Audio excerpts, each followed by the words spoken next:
Number 1. Crypto. But to finish on a lighter note, let's not forget that monkeys and dragons aren't the only Kryptonian animals who made it out alive. Back in those wacky pre-crisis days, there was also a superdog from Krypton. In these early stories, when Jor-El is sending out test rockets like the one he eventually uses for his son, he sends one out with the family dog inside it. Though this rocket is knocked off its course, it eventually finds its way to Earth, where it is reunited with an older Kal-El. Like the super monkey, Krypto possesses many of the same powers as Superman. It's silly stuff, but believe it or not, an alternate version of Krypto made it to post-crisis comics as well. Krypto even made it into an episode of Smallville, and in 2005, he was the star of a 2006 cartoon series Krypto the Superdog, which lasted 2 seasons. One thing's for sure, when it comes to super pets, none of the others, and few of the other surviving Kryptonian humans, for that matter, have had the staying power of this little white dog in a red cape. All hail Krypto.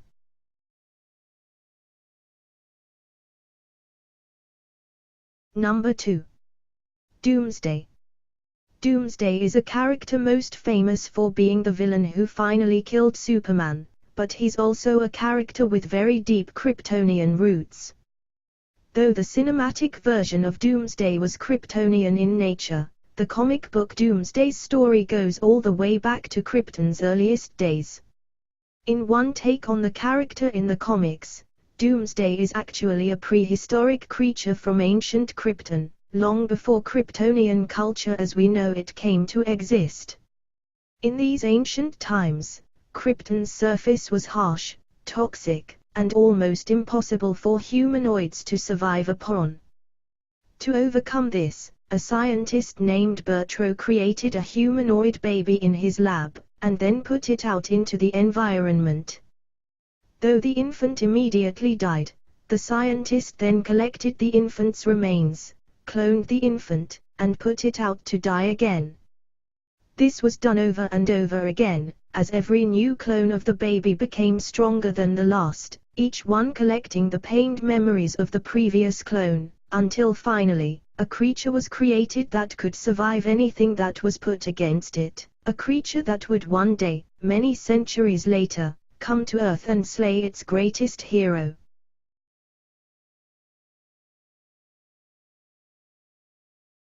Number 3. Brainiac. And now, this brings us to the one who started all this bottled city business to begin with, Brainiac, one of Superman's deadliest foes, and probably his most notable villain who has yet to appear on the big screen. Though Brainiac's origins have fluctuated wildly from one medium to another, with dozens of retellings in the comics that depict the character as anything from an alien being from Yodkulu to a swarm of Borg-like technological units with a shared consciousness, many recent media depictions of the character have drawn the most influence from his depiction in Superman, the animated series, which places the character's roots on Krypton. In the show, he is shown to be Krypton's supercomputer, the advanced artificial intelligence responsible for handling most of the planet's day-to-day information, technology, and processes, with a knowledge base that includes the entirety of Krypton's scientific and historical progress. When Jor-El warns Brainiac of Krypton's impending cataclysm, Brainiac reasons that the explosion is inevitable, so instead of telling the Kryptonian government about the truth in Jor-El's claims, he instead works to save himself, assimilating his consciousness into a satellite and escaping before the explosion. Downloading himself into an array of artificial bodies, Brainiac begins moving through the universe, discovering new worlds, absorbing their information, and then destroying them, which eventually brings him into conflict with Superman. We expect something similar could happen on the big screen in the near future.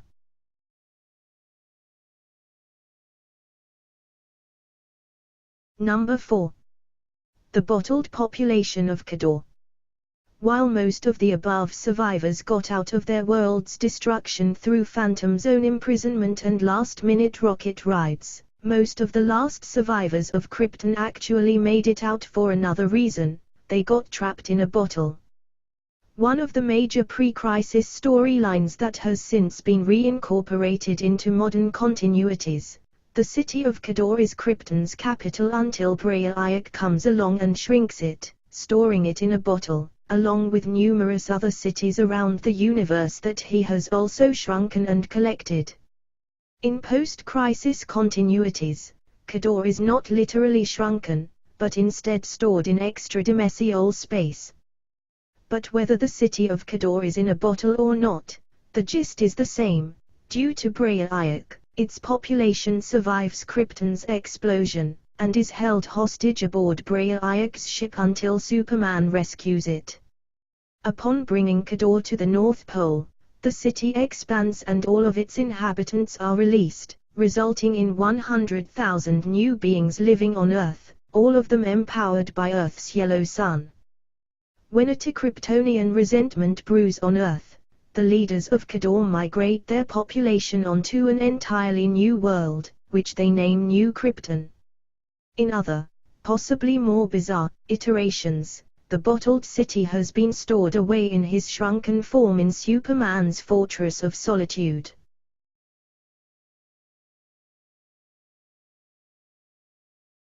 Number 5. Thera Akava. A childhood friend of Kara-Zor-El, Thera Akava's parents served in the military under General Zod. She was one of the few Kryptonian survivors, due to the fact that her hometown of Argo City was merged with Kador and then saved in Brainiac's collection. Thera grew up to become a chief of security, until she was approached by the religious guild, who believed her to the human personification of the Flamebird, a Kryptonian deity. Upon coming to Earth, she assumes the role of Flamebird, partnering with Chris Kent, the son of Zod and Ursa, who becomes Itwig. Together, the two of them attempt to unearth Zod's sleeper agents while trying to disguise their own Kryptonian backgrounds. Later on, when Lex Luthor and General Sam Lane turn Earth's sun red, depowering all of the Kryptonians and causing many to die, Thera realizes that in order to save all of the surviving Kryptonians, she must unleash all of her Flamebird powers within the sun's heart, which she does, sacrificing herself so that the others may live.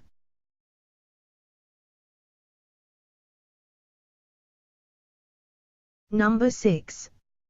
Jaxur. When it comes to Kryptonian terrorists who've made it to Earth by escaping the Phantom Zone, usually it's General Zod and Farah who get all of the attention, with none coming up behind them. They aren't alone, though. There's also Jaxur, a Kryptonian scientist first introduced in the early 1960s. He was played by Mackenzie Gray in Man of Steel and positioned as the central Phantom Zone criminal in Superman, the animated series, though this militant animated depiction had more in common with General Zod than the comic book Jaxur. The brilliant scientist Jaxur becomes imprisoned in the Phantom Zone for mass murder after he destroys one of Krypton's moons, killing all its 500 inhabitants.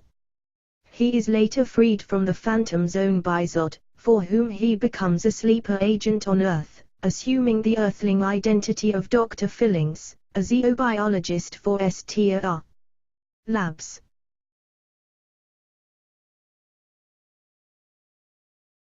Number 7. Castor Worul. A warrior from Krypton's past, Castor Worul and her fellow soldiers used the powers given to them by Yellow Suns to go out into the galaxy and enforce Krypton's rules.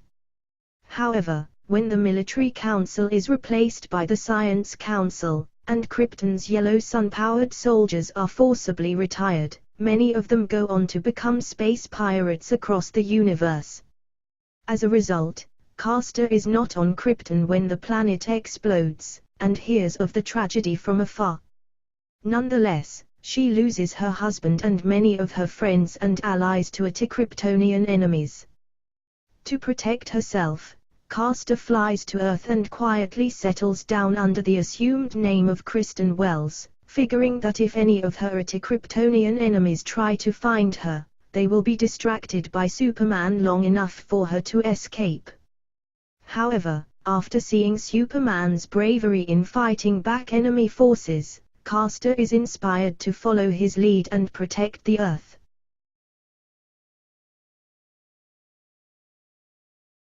Number 8. Power Girl. Power Girl's origins can also get a bit confusing, but it basically comes down to this: Power Girl is Kara-Zor-El, a version of Supergirl hailing from the alternate reality of Earth 2. She, like the more famous Supergirl of the DC universe, survived Krypton's explosion and came to Earth.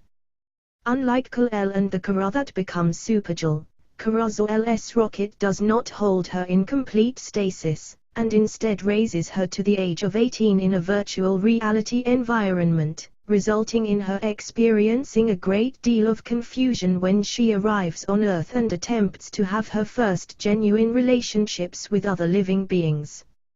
Since finding her way into the DC universe, Power Girl has gone on to become a member of both the Justice League and the Justice Society of America. On Earth, Kara assumes the human identity of Karen Starr, the CEO of the New York-based software design company Starr Enterprises. She has since begun using her company to purchase technological designs for interdimensional travel, hoping to someday find a way back to her home universe.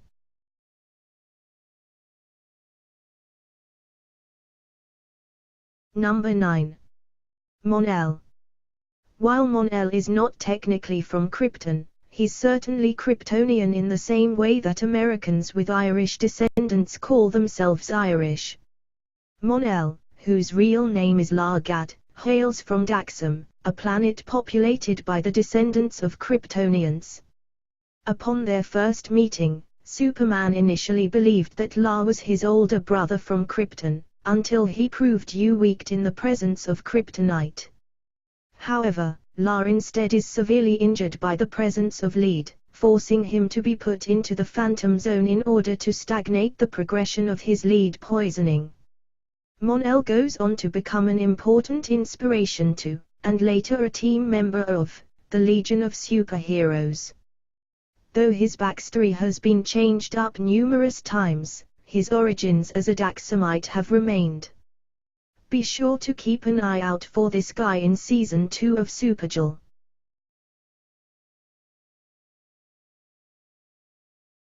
Number 10. HL and his dragon. However, post-crisis DC continuity has introduced plenty of its own Kryptonian survivors.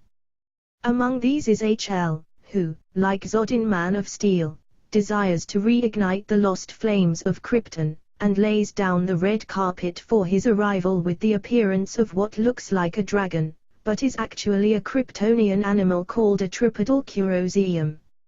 HL claims to have been sent to Earth by Jor-El many years before Krypton exploded. Trying to form an alliance with Supergirl, HL confides that his goal is to bring back Krypton, and that his way of doing so is to travel back in time and prevent his planet's destruction. Unfortunately, his method of doing so doesn't involve making the Earth spin backwards, a twist ending we'd all rather forget about. Rather, he intends to leech off the power of the sun, draining it, in a procedure that will destroy the entire solar system. Though Supergirl is at first drawn in by HL's promises, she eventually realigns herself with Earth, stabbing HL with kryptonite. He is then sent back in time, where he awakens in a cave and is discovered by Jor-El, thereby setting himself up in a permanent time loop.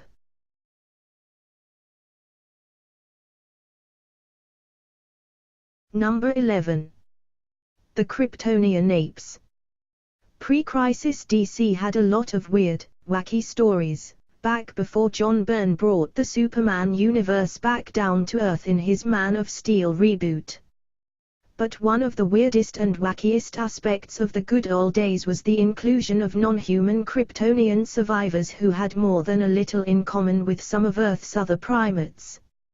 Out of these, probably the most famous is Beppo, the simian of steel.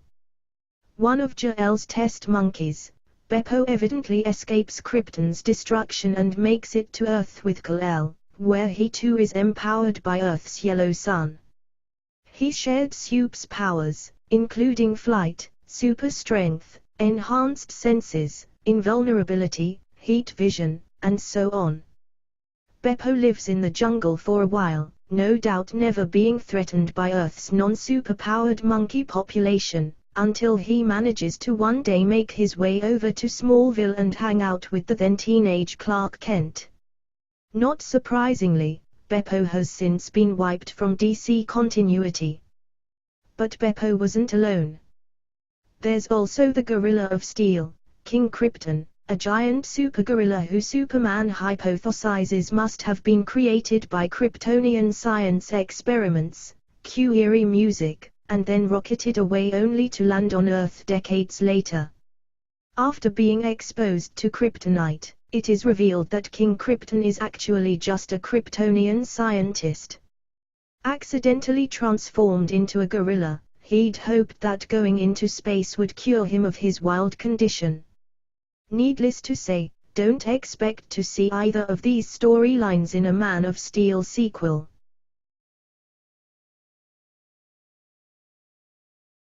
Number 12. Eradicator. Not every survivor of Krypton is made of flesh and blood. The Eradicator, who played a big role in the reign of the Superman story, is actually a relic of Krypton's past.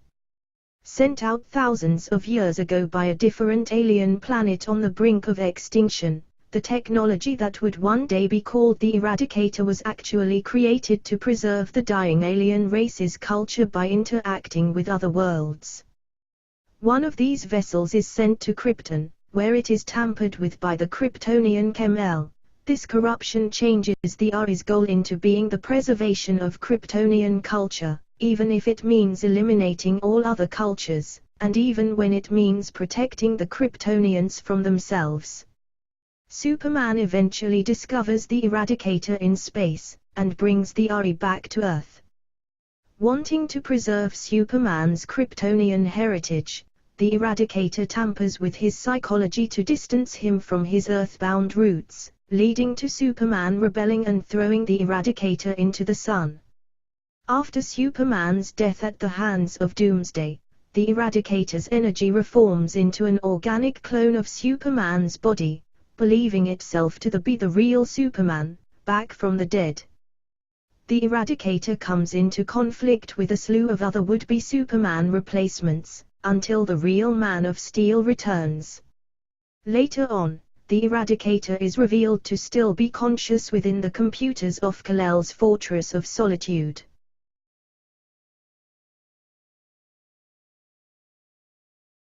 Number 13. Supergirl. Perhaps Krypton's other most famous survivor other than the Man of Steel himself is Jor-El, currently flying high in the ratings as her show on CBS The CW enters its second season this coming October.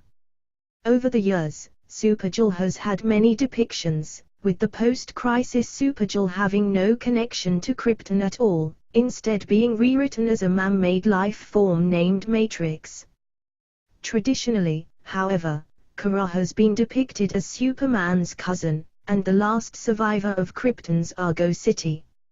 In more recent years, the Kryptonian version of Kara has been reintroduced and confirmed as Kal-El's biological cousin, though she's technically a good deal older than him. It's just that her escape ship held her in suspended animation.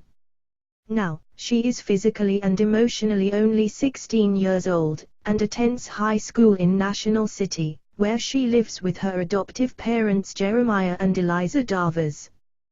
The success of the TV show has been tremendously influential on the comic book character, and now that the series is crossing over into the already hyper-popular Arrowverse on the CW, fans should expect to see quite a bit more of Supergirl in the coming years.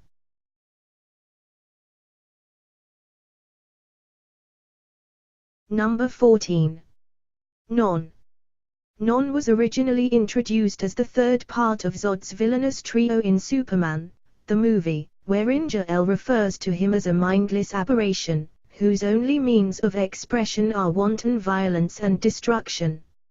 In Superman 2, Non is the least developed of the three Kryptonian criminals, generally shown to be unintelligent and nonverbal, but highly aggressive.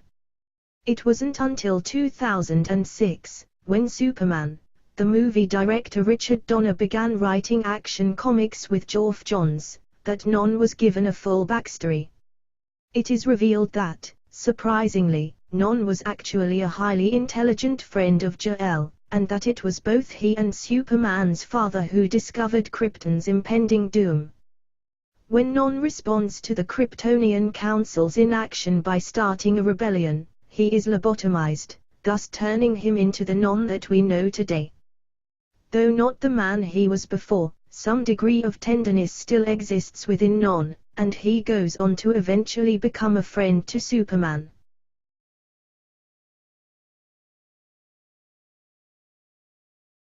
Number 15. Farah/Ursa.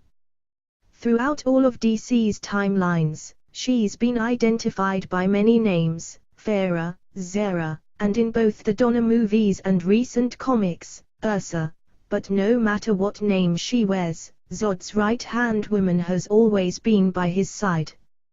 Farah is defined by her brutality, her ruthless ambition, and her hatred for all men except Zod and Non, with her sentence to the Phantom Zone being not only a result of her alliance with the rebel general, but also because of her violent slaying of 23 Kryptonian men in her own personal concentration camp.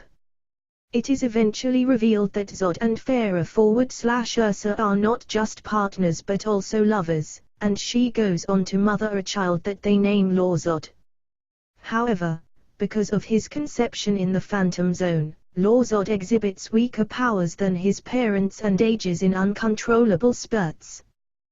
These genetic abnormalities are deemed an unforgivable sin in the eyes of his totalitarian, ends justify the means parents, who abuse him and cast him aside. Lor-Zod goes on to become adopted by Clark Kent and Lois Lane, who rename him Chris Kent.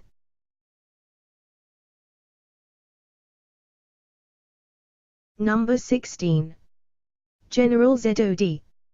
Other than Lex Luthor, there may be no Superman villain as iconic as General Zod, largely due to his presence on the big screen.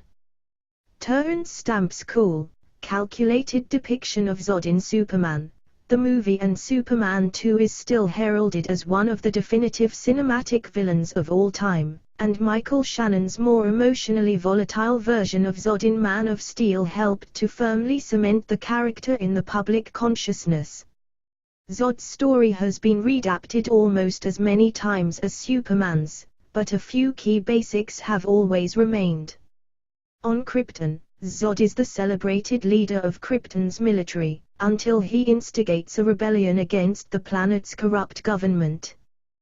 Though the worthiness of Zod's initial crusade varies depending on the version of the story, what is consistent is the former general's powerlust, megalomania, and savagery in pursuit of his goals. This leads to Zod and his companions being sentenced to eternal imprisonment in the Phantom Zone, and upon their escape, they go in pursuit of Earth, and Jor-El's only son. One area of controversy in Man of Steel, which was actually true to the comics, is Superman's killing of Zod. However, while Henry Cavill's Superman snapped Zod's neck in a desperate move to prevent more innocent death, the comic book Superman coldly executed Zod and his companions with kryptonite. Just saying.